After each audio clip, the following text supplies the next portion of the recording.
किसने किया? Who has done this? Ship లో ఉన్న CCTV footage, hard disk, servers అన్ని డ్యామేజ్ చేశాడు. ఒక్కడే వచ్చి మీ వాళ్ళందరినీ వేసాడు. How can he kill 33 people at a time?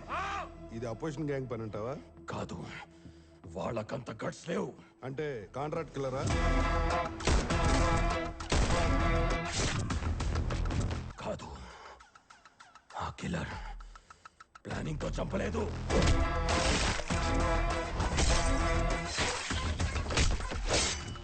పగతో చంపాడు, కసితో చంపాడు.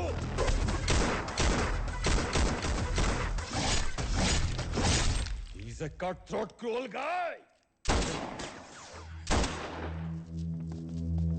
మీ తమ్ముడిని అక్కడే హ్యాంగ్ చేశాడు.